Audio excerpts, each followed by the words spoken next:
Why you gotta do me like that? That's something that I found really difficult about sobriety. Was I didn't want anyone to think that it was about them or anything that they had done or their lifestyle choices, because there's no way that I would judge or ever be in a position to judge anyone. It's really just about the individual person that's wanting to make a change for whatever reason that is. Why you gotta I'm Katie Scrafton. In my spare time, I run a sober account. So I share my sober musings and tips for people that want to maybe manage their drinking or are sober curious. I'm an advocate for mental health and talking about mental health on that page because I think that's really important. And we actually went to school together. So we've known each other for quite some time. So yeah, that's a little bit about me. Yeah. Why you gotta Katie has been diarising her journey with a sober curious lifestyle since 2019. By charting her successes and feelings, what she's getting out of it and what she's finding difficult, Katie inspires others. She offers the curious a window into her world, and she gives the sober encouragement to keep going. I've been sober since the 1st of August 2017, and it's been one of the most life-changing decisions I've ever made. While Katie has made her journey public to help others, I've already discussed sobriety on my own social media.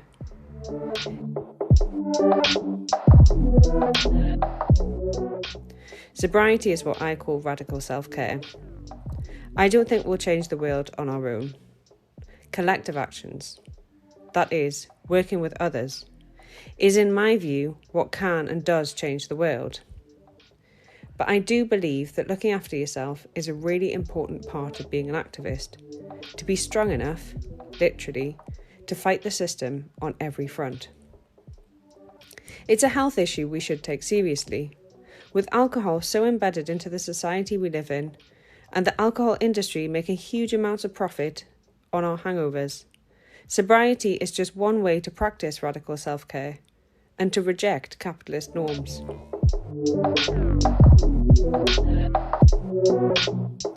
And to anyone struggling with addiction, relapse or recovery, in alcohol or drug addiction, please search for services in your area. Katie and I had a similar experience of quitting drinking through self-help, but just as there are different forms of addiction, there are different ways to recover. Helplines, addiction support groups, or 12-step programs are just some examples of more thorough support that is available. If you live in the UK, the NHS website has a directory of addiction services you can search by postcode. We're all different, and it's about finding what works for you. This is Future Heist, conversations with people making change. My name is Rena Niamh Smith. So, Katie, thanks so much for sitting down with me to talk about this. Welcome to the podcast. Thank you so much. It's an absolute pleasure. I've admired this podcast from afar for a long time. So I'm very grateful to be a guest. You did your first post on your account, the handle is Things I Did Sober. So you did your first post on the 9th of August 2019. Yeah, so I think that I know that I'd actually been dabbling with sobriety for a good few months before I started the account. And I was really finding my feet in the sober world, and kind of realized there was this huge community on Instagram, a really welcoming, sober and sober curious community.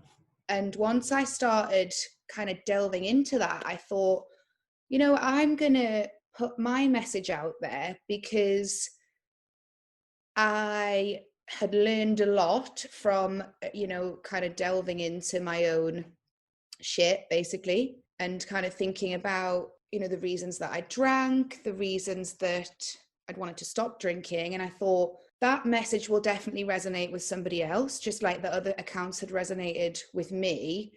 So I think I just thought, I'm going to do it and I'm going to get it out there. And I wanted the reason the handle is things I did sober is because I wanted to keep it really simple and just kind of post about the things that I'd done sober, you know, like not like I went to the supermarket sober, because that's it's quite a standard thing to do sober. But maybe like I really wanted to start talking about my weekends and my time that I'd spent sober, let people see that we don't always have to have a drink in our hand, everything that we do. So yeah, that was the birth of things I did sober. What led you into trying sobriety then? A multitude of things. It really is it is a multitude of things. It's quite a complex kind of, so many layers to wanting to go sober. I mean, a lot of bad hangovers, a lot of really boozy nights and late nights and regret and self-loathing. You know, I giggle about it, but really it does feel awful at the time when you're going through it. Really wanting to break that cycle of doing that all the time and thinking, I'm really ill, I'm throwing up, I can't move, and having that, you know, anxiety where you're anxious the next day, you know, days after big nights or big weekends, and just feeling like I really wanted to make change. I was like, I've done this a lot, you know, I mean, drinking since the age of realistically like 13, 14, you know, that was quite normal. I mean, where we grew up, to just start drinking at that age, I'd been in that cycle for years, like well over 15 years, and just thought there must be something different that I can do here. I knew that I was a bit all or nothing with alcohol, and it, you know, it's something that's very difficult to manage. I don't think that anyone's a bad person for not being able to manage how much they drink, because it's highly addictive, and you know, some of it is really fun. It's just often that we all take it to a bit too far, and that's the thing with alcohol, isn't it? So I knew I was one of those people. I knew I was susceptible to doing that a lot, and yeah, I just wanted to break the cycle, break free. What I really love about your account is the way that it focuses, like it says in the name, things I did sober. It really focuses on that initial step that I think you need to take when you do start trying sobriety, whether it's like a lifestyle overhaul or just an every now and then thing. But it's like the act of doing something sober is so simple, and yet it's so profound when you grow up, like you say, like we did, with like teenage drinking and a binge drinking culture that we all kind of grew up with, and then going into kind of uni years and that real emphasis on just getting wasted, basically. Do you know what I mean? And people might say, oh, well, it's obvious you can do things when you're sober, but I think we know from our own experience, and we know friends who, and you know, it's people that we love, but they can't sort of imagine doing things without a drink being in there somewhere. You know, yeah, go for a walk, but then go to the pub afterwards and have a drink. And doing things sober is so simple, but it's definitely like a really important part of the journey. And so to what extent do you think that people need to kind of try it out in order to see past the myth? I mean, certainly for me, and I know for a lot of people, my weekend would be centered around alcohol. So it'd be like, well, we'll do this, but then we'll get a drink. So it almost prevents you from being fully present, because you're doing something and you're not actually letting yourself enjoy it, because the final destination is actually get wasted in the pub. I mean, it's something I didn't even realize until I started like working on my own. You know, I did a lot of journaling around alcohol and my habits, and once I started to delve into that, I was like, you know, whoa, I've been in this trap, you know, this trap with alcohol that I hadn't been aware of until I'd sort of like taken a step back. So yeah, that was quite a big realization. And then going back to what you said about the smaller steps, that is the way that I would suggest people do it, is like just start really small, start with a really simple win that you can celebrate. Like it might just be, oh, you go to your mates and a few other people are drinking, you decide not to drink. I mean, I know certainly if there's anyone listening that hasn't done it, I know, like, relating it back to what I felt, is like I became very aware of certain things that I maybe hadn't been aware of. I think everyone to a little degree has got a bit of social anxiety, so you become aware of like, oh, I feel a bit uncomfortable in this situation, or I would have used alcohol as a crutch to dissolve whatever I'm feeling in this situation. And it doesn't really do those things. It's just we've convinced ourselves in our minds that it does. So then it becomes, and then that's how the cycle of it being a crutch just carries on. It's just doing something really small and really simple, I would say, like, you know, like going to a pal's, or, you know, I mean, the night out is the big one, isn't it? That's the big one that I think people are nervous that they'll just never be able to master. But it's totally possible. But yeah, I would say start small. Fill your weekends with boozeless activities like nice meals, long walk, do a bit of exercise, hang out with a dog. That's always a winner. You don't need to be drunk to hang out with a dog. And just start to kind of find joy in life outside of booze. And I think that's what helped me to pull myself out of it, was, you know, seeing the world without my beer tinted goggles on. I can so definitely relate to that.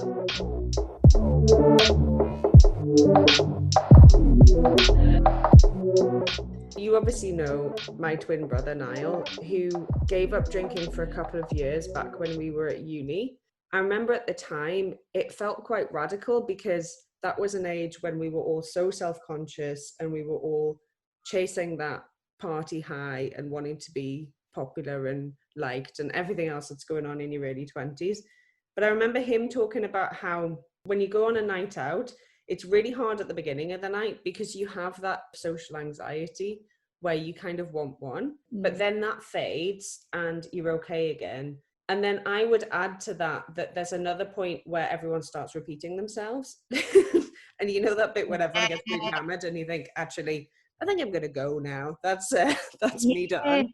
But actually it's kind of fine because you've got what you needed out of the night and everything's fine. Do you Oh think? man, totally. It's like, yeah, you've got what you want out of the night. And I think that's what's a shock. You know, you're like, oh, I think I might head off now. I certainly realized that I didn't stay in situations longer than I perhaps needed to. My energy levels felt way less drained than they had done when I was drinking all the time, because I was in that cycle. And it would be like, I can't just have one. I've had 5 now, and the conversation is good. You feel like you're having a really good time. And a lot of the time at 2-3 drinks, you are having a really good time. But it'll be like 10 o'clock. You wanted to go home because you had something big to do the next day. And it'll just escalate. And before you know, it's like 2 a.m. and you're in a cab to Soho. Like, woo!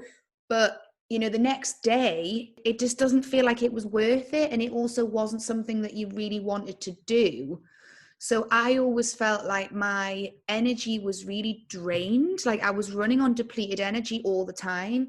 A, because I was hungover all the time, but B, because I wasn't living the way that I wanted to. I'd have an idea in my head, and then alcohol would come along and it would have its own plans to make me stay out longer. I mean, it wasn't alcohol, it was me, but you know, we worked together.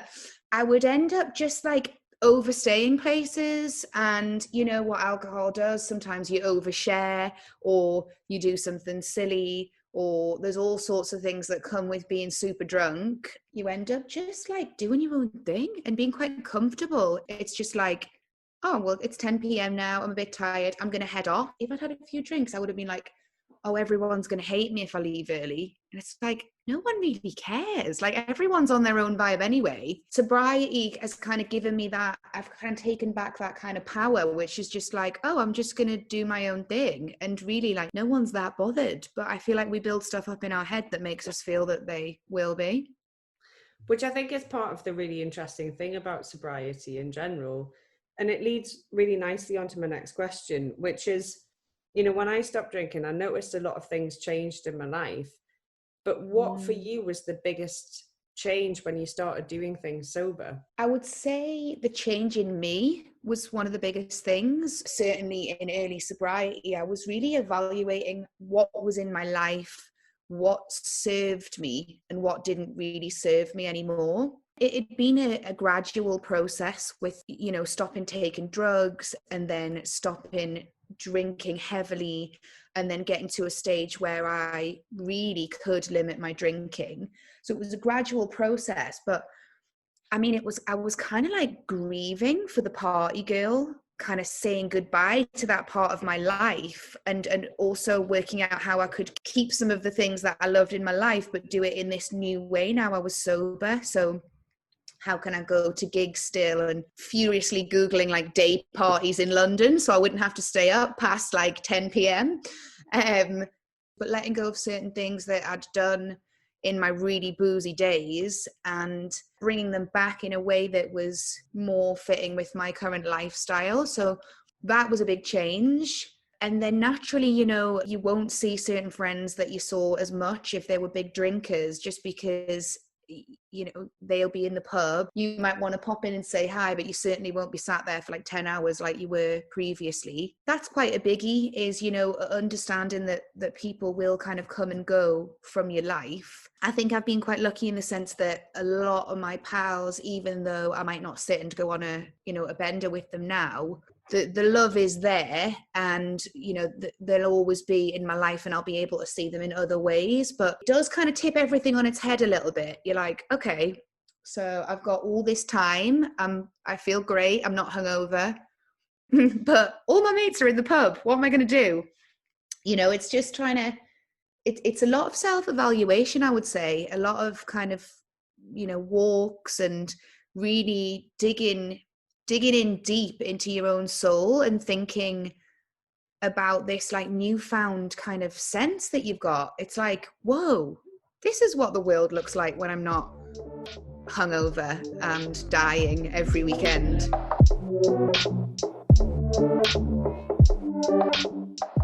I think there's a lot of myths about alcoholism and what alcoholism looks like. And people have this cartoon idea that alcoholics are these people in sad bedsits who drink gin at 9 a.m. on a Tuesday morning. Do you know what I mean? They don't associate it with, you know, just normal everyday life. And of course, there are people who unfortunately find themselves in really extreme situations and their life really is dictated by alcohol. And it can get to a very serious stage. But I think that alcoholism has a lot of different forms. And I think it's really interesting, you know, what you were saying about friends as well. And did you find that people got self-conscious around you with their own drinking? Do you know what? I think I've been really lucky in my experience that people have been really supportive, but I know when I was drinking a lot that, I mean, I think I was one of the people that would be like, oh, you know, go on, have a drink, even if someone said that they didn't want to. It's hard to tell whether or not my, you know, me abstaining from alcohol made other people feel self-conscious, but that's something that I found really difficult about sobriety. Was I didn't want anyone to think that it was about them or anything that they had done or their lifestyle choices, because there's no way that I would judge or ever be in a position to judge anyone. It's really just about the individual person that's wanting to make a change for whatever reason that is. And, you know, as you say, you do all have this image of someone like, I don't know, on the streets drinking. And it's like, actually, alcoholism is real and it's so normalized that people are probably like, this is kind of normal, isn't it? To have like, I don't know, say like a bottle or two of wine a night if we share it and we have it with dinner. And as a society, and the alcohol industry, of course, has to take some, you know, they chuck billions and billions of pounds into advertising, but as a society, we've got to take some responsibility for the fact that we are always pushing it in everyone's faces. Any occasion is marked by alcohol.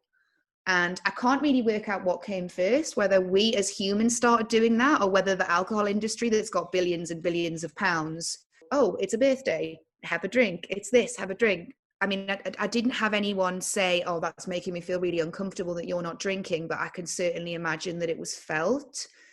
So I always just tried my best to just, well, I didn't have to try. I was just myself. any kind of funny feelings people have about it, I think it does dissolve as they see you a couple of times sober, and it's just like, oh, they're kind of just normal, and they're just as they were. And you know, I can still be silly, you know, people can still be silly and fun when they're sober.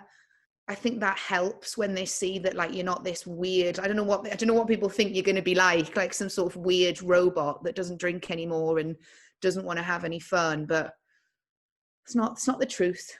Yeah. No, I can definitely relate to that. I definitely know what you mean about how some friendships changed and evolved because of the lifestyle choice that I'd made or whatever. And it sounds like it was the same for you, but then it does settle down, doesn't it? And as time goes on, they just get used to, like, oh, that's you. I don't know if you found this, but I found it more difficult, actually, not with my good friends, but with like colleagues and people that I knew quite well, but who weren't proper friends. And they would be a bit more like trying to get me to drink, or insinuating that I wasn't being fun, or I wasn't being part of the gang by having a drink. Definitely. I mean, you do just get used to it. It just becomes the normal life. But I'm always shocked. Like, people are genuinely gobsmacked. Like, so like you say, like more like acquaintances or colleagues or whatever. So I went round to some lovely friends of ours to their house for dinner. So it was 2 couples and us as a couple, and then another couple that I hadn't met before. And it was such a lush night. Like, we were just chatting, we'd had dinner, and those guys were drinking, but I wasn't drinking, but it wasn't even really a thing. And then the guy from the couple was wanting to make this like drink. It was lager and some sort of spirit. And he was like, oh my God, it tastes like Dr. Pepper. So I'm thinking, oh my God, like, that sounds rank, but okay. But anyway, there's such a lovely person, but he was just dead set on making everyone this drink. And I was like, oh no, I'm not that keen. You don't kind of have to launch into the story. So I was just like, I'm not really that keen. I think I'm going to give it a miss.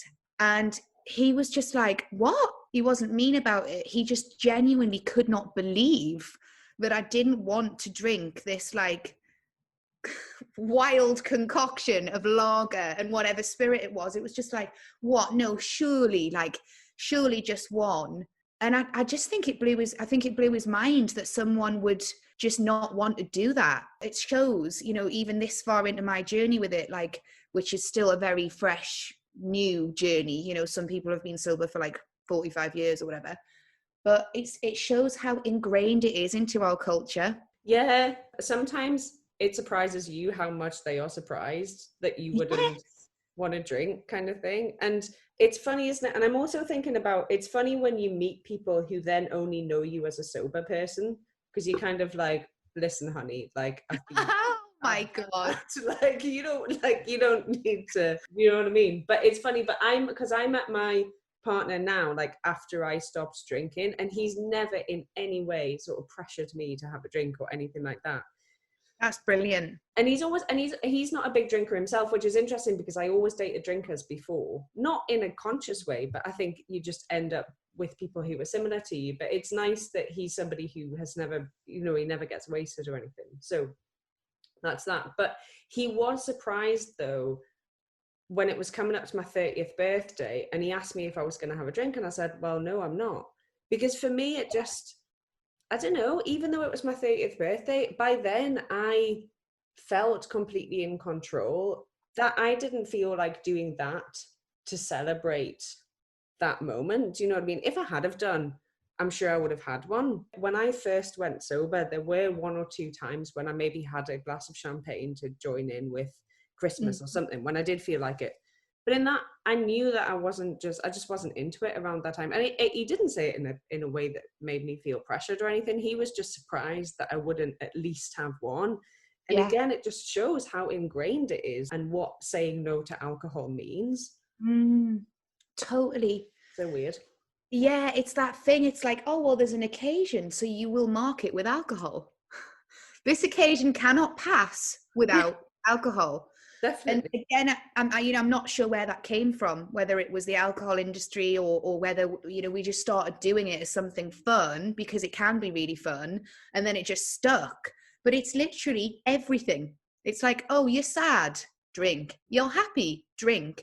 And I think that that's when it gets dangerous, isn't it? Or that's when it, you know, it is at a dangerous point now, because it's like, okay, so every single mood we drink. When do we give ourselves a break? Exactly. When do we like abstain and let our bodies just thrive naturally as they are? But it's quite funny going back to what you said about, you know, when you're like, listen, honey, you know, when people like, when I meet people now, I sort of think like, do they think I'm a square? Like, do they think I'm a bit of a like sober nerd? Yeah, totally. Just like, should we just dig up the archives and just like get the old pics out of like us at Gatecrasher when we were like, I don't know, No, definitely. 16 or But something. by the same token, if you then, I've found though, sometimes I'll say something like, oh yeah, you know, that time I was really wasted, or I will mention it. And then people are a bit like, oh God, like, I don't know. I think I was talking about this work trip that I did a few years ago where we were drinking every night. So the hangovers just kind of like layered up on top of one another. And I think I said something like that to somebody, and they kind of were a bit like, as if I'd admitted that I was one of those cartoon alcoholics. You know what I mean? It's like people are either like, they can't imagine you just being normal. It's one or the other, you know, you're this square sober person, Yes. or There's so no weird. in between in people's minds. And like, you know, and I found that as well as like new people that I meet. Oh, do they think that, and it's also, it's like, I'm like, oh, do they think that I was like, had a really bad problem, which luckily, you know, I'm grateful that I didn't have a really bad problem. And, you know, I genuinely didn't feel that I was addicted to alcohol, but I was definitely socially addicted to it. And it worked its way right into my life, you know, in the kind of spot that it was. But luckily I didn't have this terrible addiction. But I think people, like you say, some people cannot understand why you would abstain if it hadn't come to this. Like, it's like, so what, we need to wait until we're like on the streets, having lost everything and addicted. That's the only time we should really like not drink. You know, it's like, that's what baffles me about the whole thing. Is like, maybe when are we going to question what we've always done and just maybe change it on our heads and mix it up a little bit? 100%. It's interesting about how my twin brother quit and stuff like that, because I feel quite lucky in that my parents brought us up to be independent thinkers. You know, there's things that we do or we don't do in our family that other people just do. For example, like, we grew up without a TV. And in the 90s, that was like a big deal. Like, that's like not having the internet now, you know? That's like huge. it was, and we got That's bullied pretty for it, radical. the rest of it. And like, I hated it at the time, but now I'm really pleased, because it's like, it showed us that, you know, you don't have to do things just because everyone else does them. And I think around alcohol, there's definitely this idea that you do it because that's what you do, because everyone does it. Do you know what I mean? And I think that there comes a time in your life where you have to, I think it's maybe part of growing up, but I think everyone can benefit from a little bit of independent thinking and not just doing things just because everyone else does them.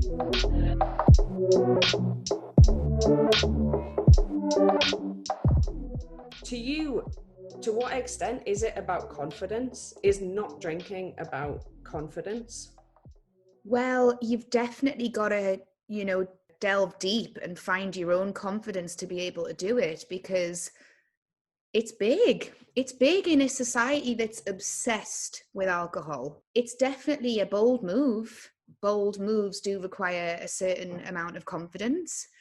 So certainly for me, I don't often come across as a shy person, but I can be really shy in certain situations. And I had convinced myself that alcohol had given me this kind of Dutch courage that I needed to be funny and be silly and be hilarious. Alcohol kind of tricks you into thinking that you need all these things to do all this stuff, and you really don't. Yeah, I think that it's something that grows with time as well. You know, certainly I felt super shaky, and again, like I said earlier, like really aware of a lot of stuff that was going on when I first went out, and it was quite overwhelming, but it was quite cool. It was like, oh, this is what it's like to just not be blind drunk when everyone else is. So it was like these new feels, which was cool. And then, like you say, people ask a lot of questions to begin with. And then when they see that you're just yourself, you know, good pals will be grateful to be hanging out regardless of, you know, whether you're drunk or not. And then as that starts to happen, the confidence just really grows, I think. As you're more confident in what you're doing, other people are just like, well, that's cool. They did that for them. And, you know, that's a cool thing. And what about in other aspects of your life? Or rather, I'm thinking about not even just on a night out level, but on an everyday, ongoing, long-term level. Do you think taking alcohol out of your life, or, you know, massively reducing the amount that you drink, has that affected your confidence in the long term, do you think? Yeah, definitely. Generally, I feel so much more calm without booze. Again, because we're all, well, I was certainly in a cycle with it. I just thought the hangovers would go. It started off with this kind of like one line, which was, I don't want to feel like this anymore, which was when I was hungover. You know, quite quickly, I realized that so much more came alongside not boozing than just not hangovers. Like, it really does affect every other area of your life.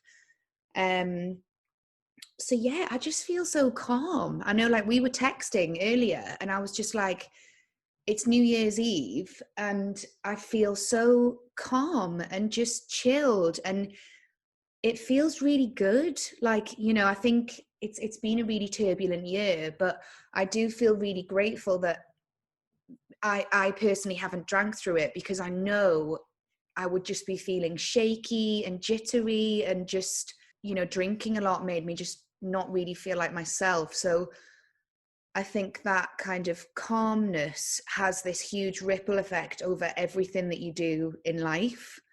Yeah, because I think not boozing does require an element of, it does require a lot of confidence. So then I do feel like I've been able to take that into other parts of my life, which is super cool. You know, I didn't think that it would be this, I knew it would be life-changing. I had a feeling it would be life-changing because it's a big thing, but I certainly don't think that I realized the true extent of like how just chilled I was going to feel. Chilled and not hungover, man. What a dream. It totally is.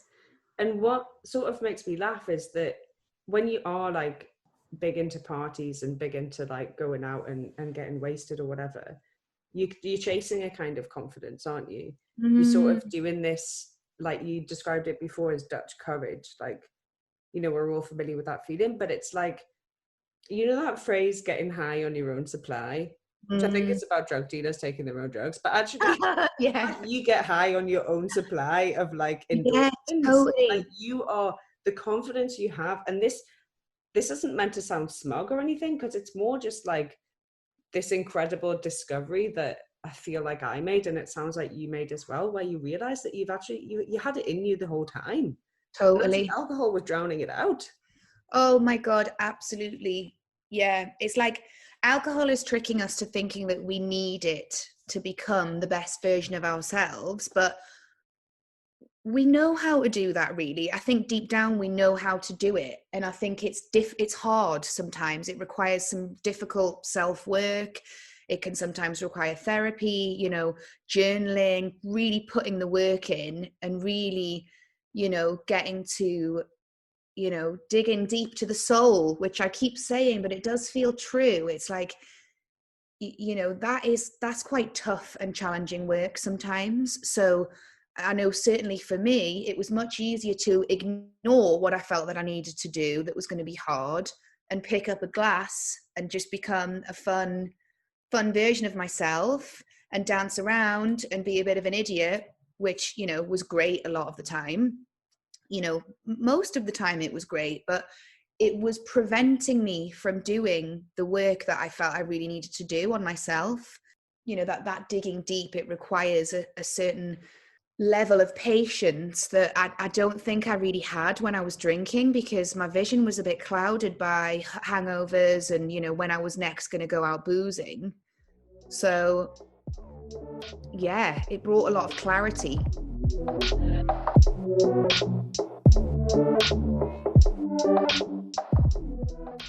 We hope you're enjoying this episode of Future Heist. As an independent podcast, we rely on our listeners to grow. We have a brand new Patreon page where you can pledge a monthly donation which will help cover hosting and editing costs and help Future Heist to spread the word about activists and campaigners changing the world. How much you give is up to you. We suggest the price of a pint or a cup of coffee at your local each month. Find us at patreon.com/Future Heist. That's Patreon, patreon.com/Future Heist. And if you can't donate for whatever reason, please continue to enjoy the content totally free of charge. You might like to subscribe, leave a review, follow us on social media, and share this episode with a friend who you think might like it.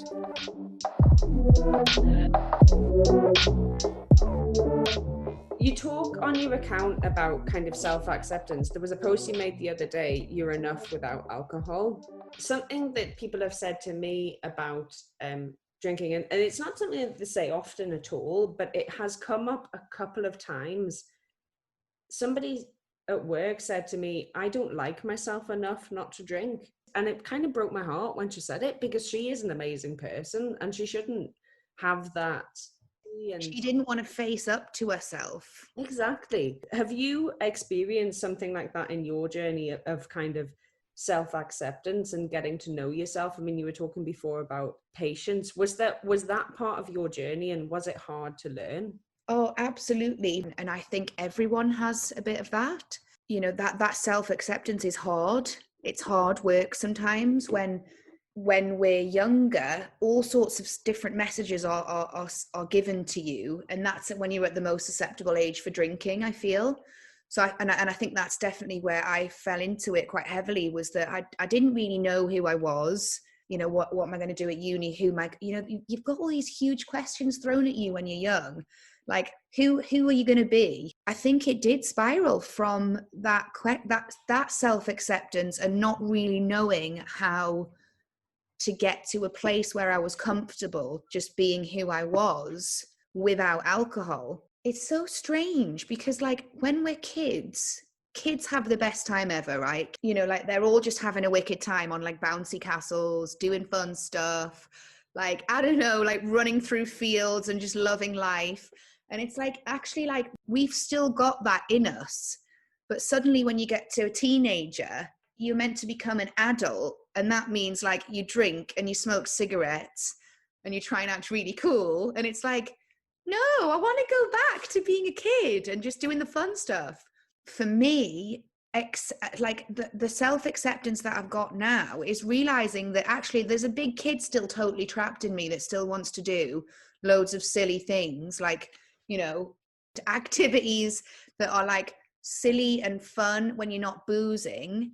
You know, adulting is not necessarily being sat in a pub talking. That is a fun part of adulting sometimes, but for me, like, accepting that a big part of like the kid that was in me had been sort of shut down and ignored by doing a lot of boozing. You know, you might feel a bit more calm when you drink, but it numbs so much out. For me, it numbed so much out of my personality that I'm grateful I've been able to let that shine through, you know, in sobriety. No, but I think it's true. And I think you touched on this earlier when you were talking about, you know, what came first. Was it people's desire to drink, or was it people wanting to make money out of people's desire to drink? And yeah, I grew up at a time when alcohol companies were launching alco pops, or they had just launched alco pops.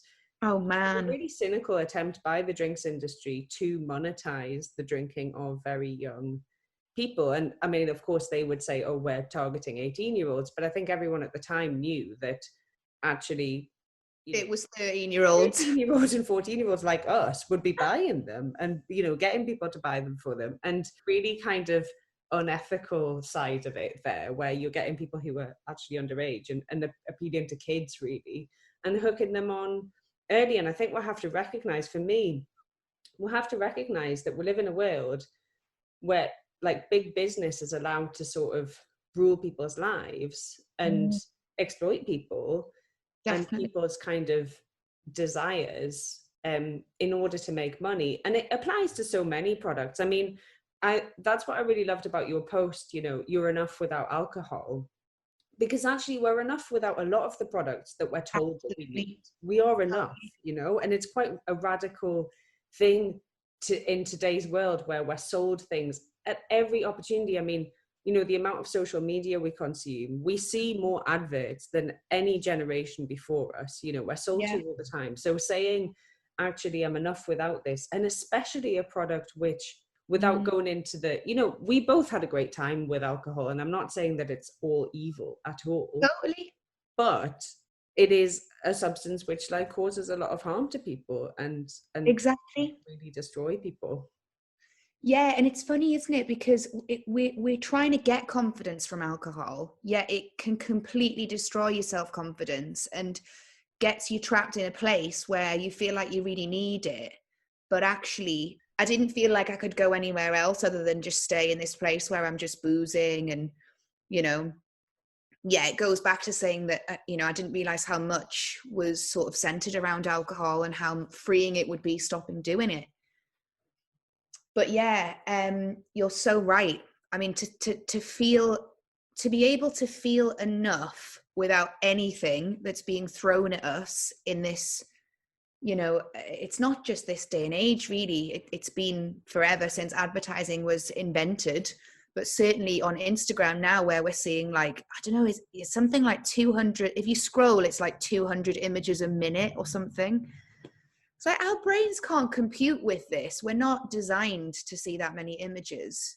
And certainly it is a bit worrying about all the, like, the messages you're seeing and not really, it's subliminally going into your mind, you know, like makeup and, you know, fillers and, you know, Botox and all the things that are really affecting the younger generation. Like, everyone wants to look like a Snapchat filter, and it's so scary, all of that. So I think definitely, I think if my account could empower someone to actually start to go on that journey where they think about themselves and what is it that they rely on to feel confident. And when I'd started to look at my crutches, so cigarettes were one of my crutches and alcohol was definitely a crutch, so were drugs. I was like, okay, you know, I'm going to have to do some pretty tough work here to get to the bottom of, you know, to really realize what I felt these were bringing to my life, and certainly what I was trying to mask and cover up that I didn't want to feel. And I think on Instagram, you know, social media has got its downsides, but I definitely think there's this wave of people on social media that are really taking back that power. And just like they're not wearing makeup all the time, they're not done up all the time, and I think that all of the social media platforms, that's something really beautiful to come out of it. The big corporations behind them are pretty questionable a lot of the time, and I think there's definitely a wave of people that are really realizing that, yeah, you know, like we are enough as we are, and that's super cool. You know, I think social media has evolved a lot since, I mean, Instagram for one has evolved a lot since it first launched. And I think more and more there's people who are setting up accounts like yours, or who are putting out a much more consciously positive message and using it for social good, rather than this kind of everyone posting selfies and trying to look like a certain ideal, or, you know, it just being kind of this sort of advertising space. You know, I love your account, and I think that by posting up these stories, like you say, I think it is the kind of thing that will inspire people. And I hope that with this podcast as well, somebody listens to it who is maybe curious about it, or is thinking about it, or maybe even previously thought, oh, I could never do that, should definitely take away the idea that they can try it.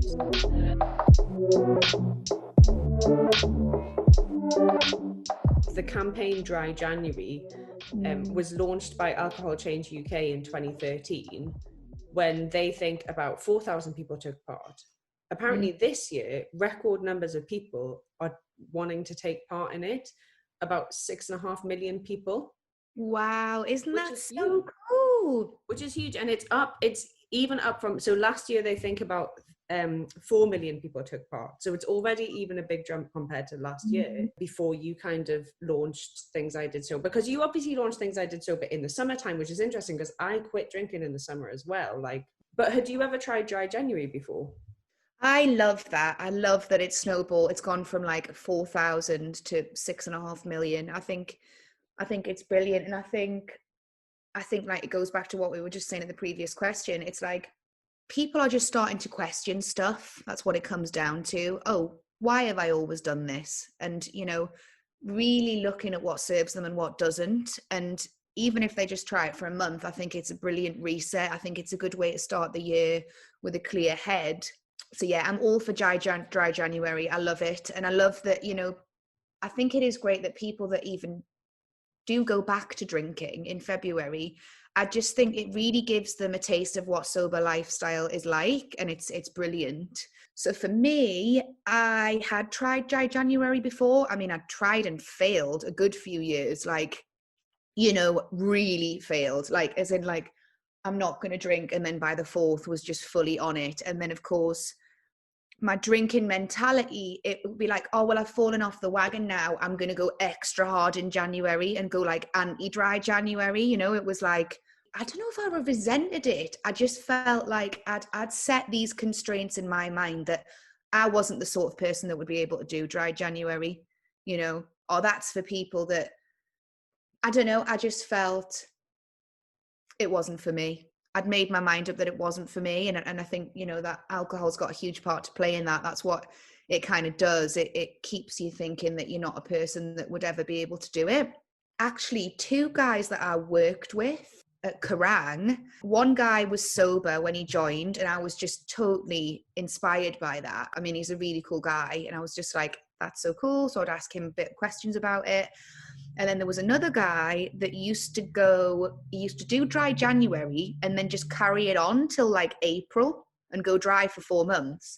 And again, I was just like, what? I mean, to me, that was it was just huge, this is coming from, and I'm sure you were the same, someone that hadn't actually been sober for a long stint since they were about 15 years old. I spent Christmas dry for the first time this year, and realized that I hadn't been dry on Christmas Day with no alcohol for 17 years.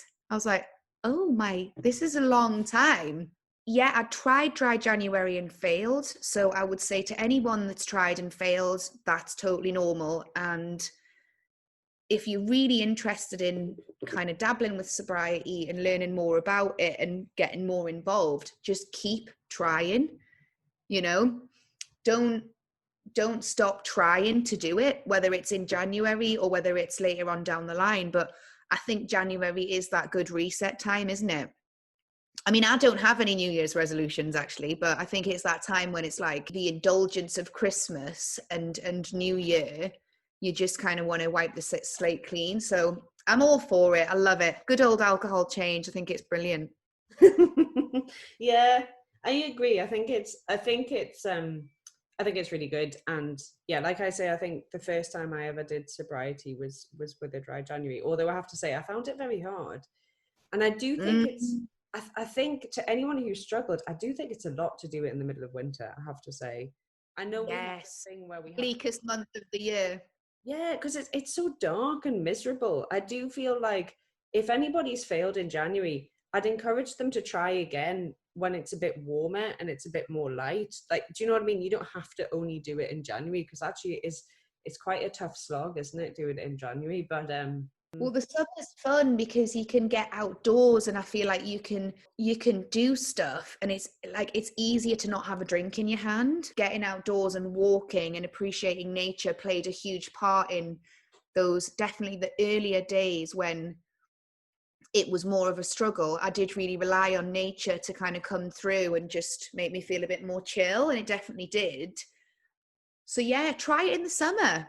Try it, just try it whenever. Like I said, I think just don't give up trying if it's something that you really want to do.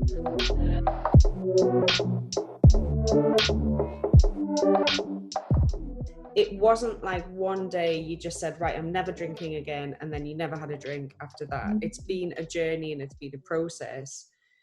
For you, to what extent do we have to be careful with perfectionism? Because I feel that in the wellness community and, you know, within the actual community, but also what people think about the community is that they think, oh, if you're not doing it perfectly, what's the point of even trying? It's almost worse to get it wrong than to just not bother. Do you know what I mean? Whereas, you know, to what extent is it about finding your own path with it?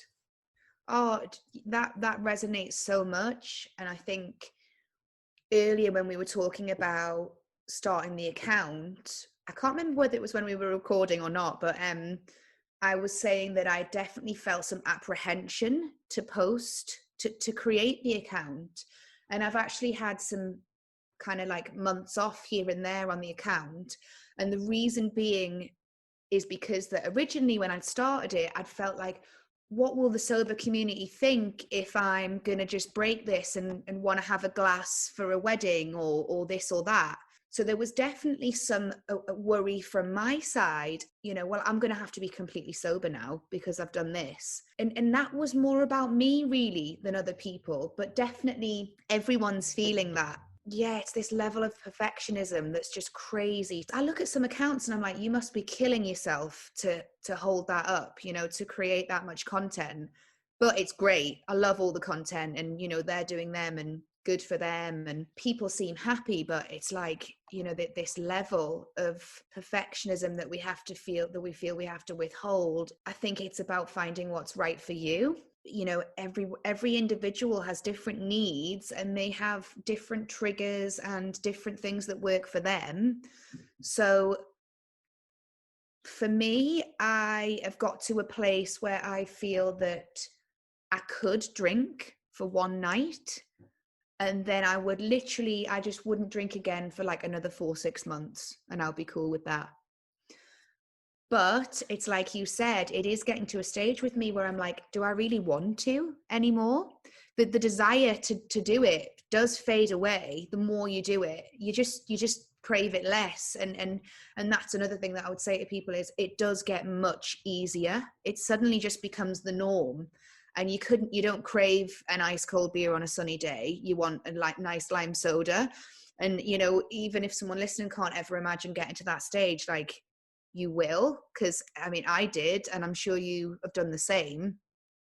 Yeah, it's just about finding what works for you. For me, I didn't ever want to hold myself to I will never drink again because I didn't feel that I needed to do that. It's really that simple as that. I didn't feel I needed to do it. So it would just be like I will drink if I want to. And actually what I've found is that that's very little now. You know, it's once in a blue moon.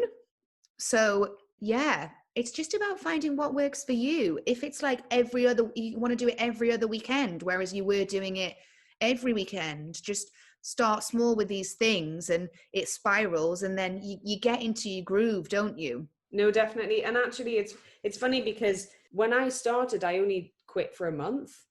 And then it just sort of spiraled and it just sort of evolved. And like you say, I decided to start drinking again when I wanted to, but that day never came, you know, it became like, this is my life now. And like you, I think I was quite scared of that idea. You may never have a drink again.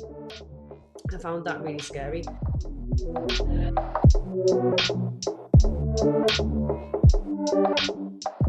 You mentioned earlier, and I totally agree with this, that you would have found lockdown really hard if you had been drinking. It would have been a completely different experience. Did lockdown affect your sobriety at all? Or did you already feel quite comfortable and established in your routine? Yeah, I mean, it would have been a totally different ball game had I been drinking. It didn't kind of shake my sobriety that much. I feel the hard work was over the last couple of years really, and now I feel in a good place with it. And it feels really good to be able to say this, you know, for now, because things can change, but I just don't turn to alcohol when times are difficult anymore. Whereas I used to have a hard day and go out for a few. And that was how I coped with it. Or I'd be like, well, we'll have a big weekend. You know, I need this big weekend because X, Y, Z. because I know how hard it's been for people over lockdown. I think people have a lot of my friends have been quite open and honest about it and just been like, well, we were just cracking open the wine at like 3 p.m. because we weren't in the office, or we were on furlough or whatever. Yeah, I hope they weren't cracking open the wine at 3 p.m. when they were like on Zooms. I bet people have been doing that though. But yeah, it just, the boundaries just got a bit blurred, I think, when everyone was at home, and it just felt like, well, nothing's normal, so I'll just kind of drink my way through it. So I do feel lucky that I wasn't in that headspace, because I think it's difficult, you know, it's been like 9-10 months now, hasn't it, that we've been at home. And I think it's quite hard to shake those habits once they feel a bit set there. I think I might have had a gin and tonic on, you know, when we went through the quiz phase of Zooms. That was cute, wasn't it? I think I had a gin and tonic. I mean, honestly, I can't even remember. It must have been like, because I'm used to it, and I'm sure you're the same. You're just totally used to not drinking. I'm quite shocked that I've only had one drink, but I just don't really think about it anymore. It's just the norm. Oh, honestly, what I couldn't get over as well is how many other things it changes in your life. Do you know what I mean? Because I really feel like there's a mark in my life between before and after that decision. You know, as I said before, was not one decision that I made on one day. It sort of evolved over a couple of months. But somebody was asking me the other day about what skincare products I use, and I listed them off, and they were like, oh, that's actually quite a lot. And I was like, do you know what? I never used to wash my face. Basically, I used to be really bad at taking my makeup off. I used to never take my makeup off. And to be honest, I'd be very lucky if I managed to brush my teeth before I went to bed, because I had bad habits. But when I stopped drinking, that was one of the things that I just had the headspace for. And it's just built up from there. So now I've got this like 8-step skincare routine I have to do every night. And I love that. I'll become this person. Yeah, it creates room, doesn't it? I really feel it created room for me to become the sort of person that I'd wanted to be, perhaps, that I couldn't. You know, and that sounds quite like deep and profound, but it's kind of true. Like, that's kind of waiting on the other side of a more sober lifestyle, I would say, is like, you're going to be presented with a lot of time, depending on how heavy you drink. You know, if you're not a heavy drinker, you're just going to maybe not have a hangover every now and again. But if you're a heavy drinker, it's just going to create this room in your life for whatever you want to put there and what you want to focus on.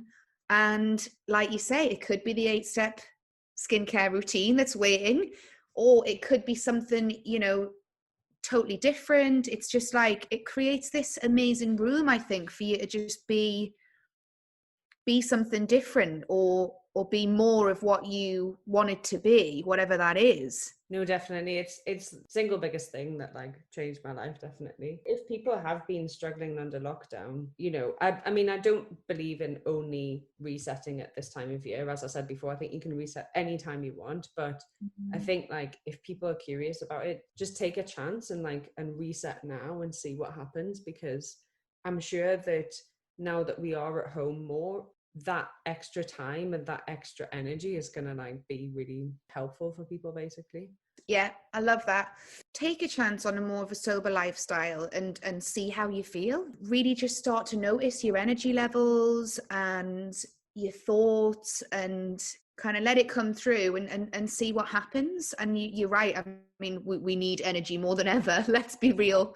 Whatever we're going to face in 2021, you know, having plenty of energy and being fit and healthy is more important than it's ever been, considering, you know, there's a global pandemic. Yeah, just go for it, I would say. If you're thinking about it, just go for it. There's lots of content online. There's a huge sober community on Instagram, certainly. I'm sure it's the same on Facebook, although I'm not on that platform as much. And read some quit literature. That really helped me, is like, read the books. And, you know, a lot of people have kind of paved the way and had their journeys that you can read about, and it really helps.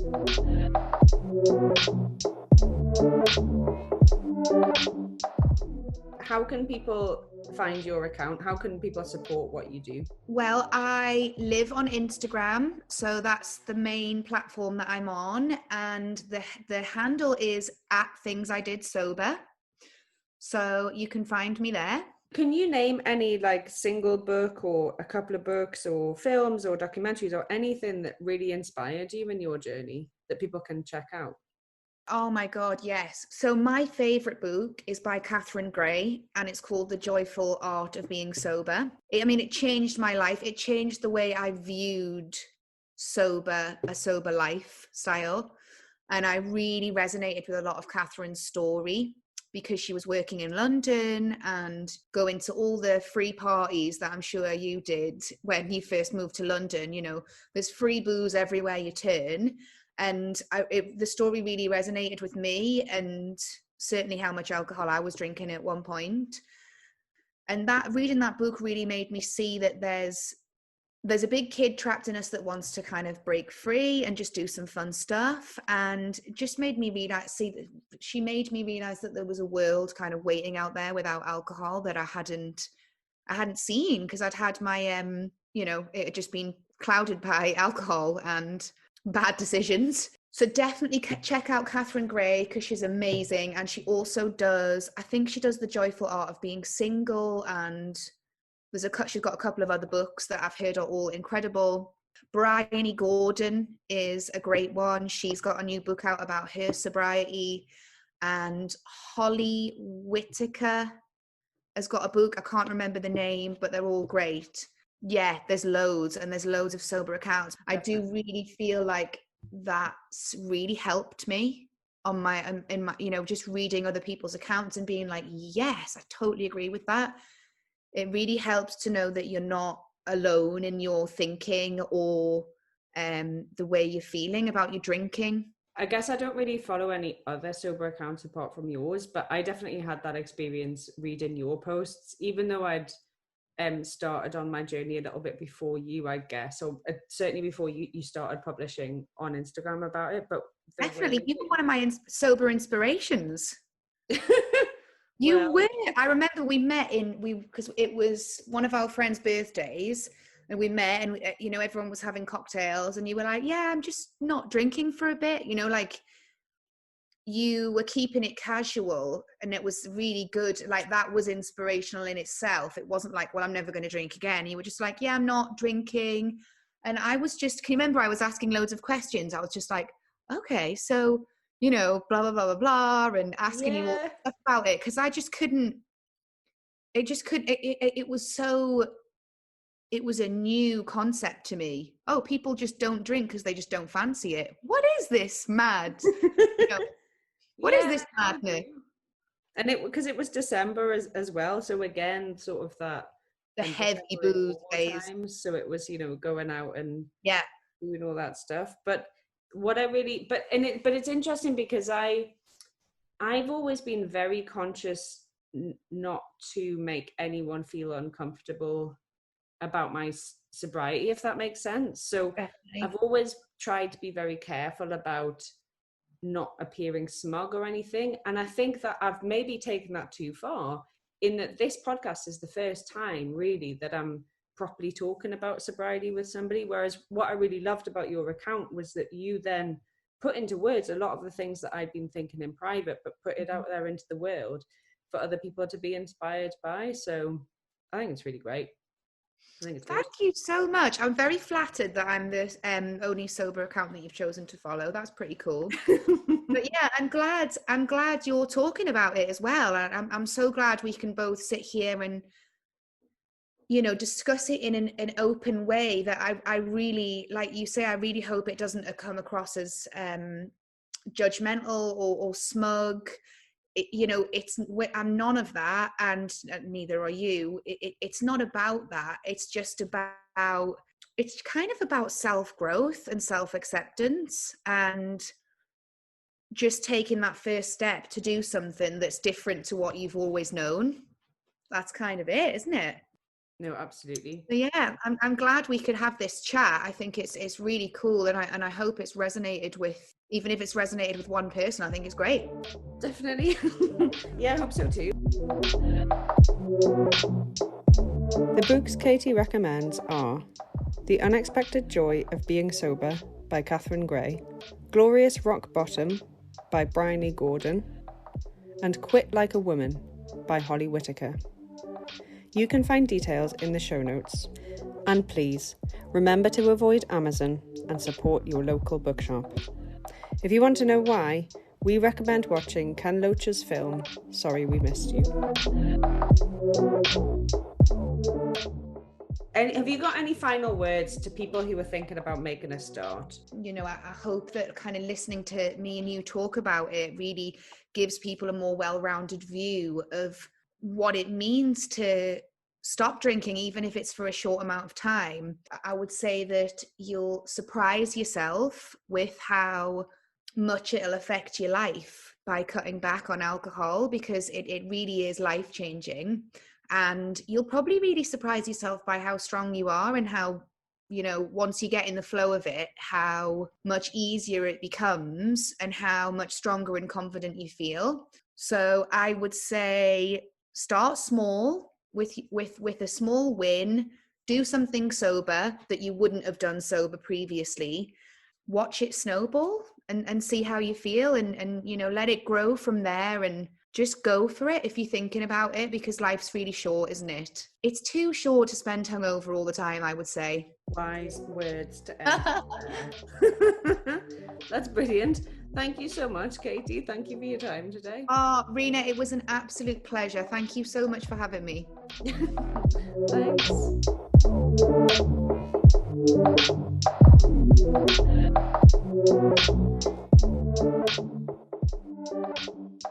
Future Heist is recorded and produced by me, Rena Niamh Smith, with original music by Benjamin Tassi, artwork by Fleur Beck. Ben Weaver-Hinks is our podcast consultant. You can find original illustrations for Future Heist by Charlotte Rose Watts on social media. Follow us at future_heist on Instagram and Twitter, or Future Heist Podcast on Facebook and YouTube. You can find a transcript for this episode on renathejournalist.com/podcast. Special thanks to Chloe Vasegi, and if you like this episode, please subscribe and tell a friend.